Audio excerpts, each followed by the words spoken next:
সুমন, আপনাকে ঈদের শুভেচ্ছা, ঈদ মোবারক।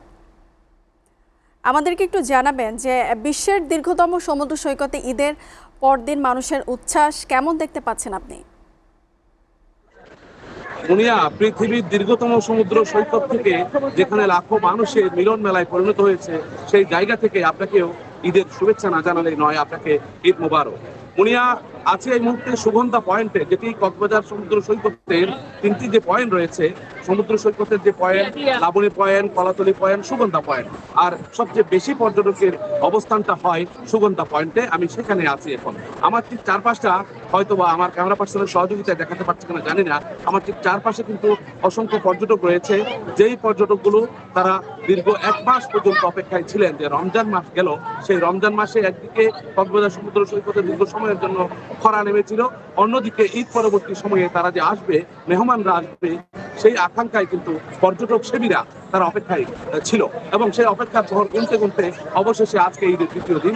আজকের দিনে আমরা দেখতে পেয়েছি এখানে অসংখ্য পর্যটক, যে সংখ্যাটা লাখ পেরোবে বলে আমাদেরকে পর্যটন সংশ্লিষ্টরা বলছেন। তাছাড়া নিরাপত্তার ব্যাপারটা যদি বলি, পর্যটক তো গতানুগতিক ভাবেই প্রতি বছর ঈদের মৌসুম আসলেই পর্যটকরা আসেন, কিন্তু তাদের যে নিরাপত্তার বিষয়টি সেটি কিন্তু প্রশাসনের পক্ষ থেকে জোরদার করা হয়েছে। প্রশাসন আমাদেরকে জানিয়েছে যে তারা 3 স্তরের নিরাপত্তা ব্যবস্থা নিয়েছে এবং এখানে পুলিশ রয়েছে, জেলা পুলিশ রয়েছে, র্যাব এবং অন্যান্য গোয়েন্দা সংস্থার বাহিনীও কিন্তু এখানে সতর্ক অবস্থায় রয়েছে।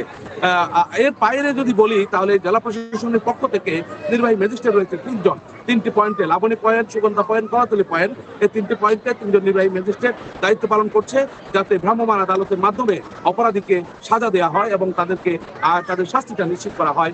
এই ব্যবস্থা করেছেন জেলা প্রশাসক আব্দুল মান্নান। তিনি আমাদেরকে জানিয়েছেন পর্যটকরা কক্সবাজারের মেহমান, তাদেরকে যেন কোনোভাবেই হয়রানির শিকার হতে না হয়, দুর্ভোগে পড়তে না হয়, সেই বিষয়গুলো জেলা প্রশাসনের পক্ষ থেকে নিশ্চিত করা হচ্ছে।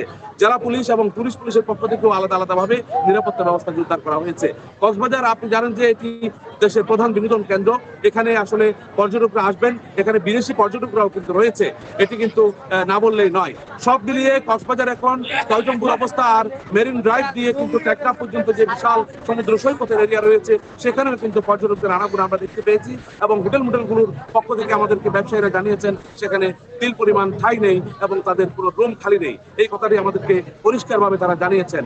মুনিয়া, কক্সবাজার সমুদ্র সৈকতে পর্যটক আগমনের ঈদের পরের দিনের আজকের এই ছিল আমার কাছে সর্বশেষ খবর। পরবর্তীতে অন্য কোনো সংবাদে বা অন্য দিন আমরা যুক্ত হলে আবারও আপডেট জানানোর চেষ্টা করবো। মুনিয়া, সুমন, আপনাকে ধন্যবাদ।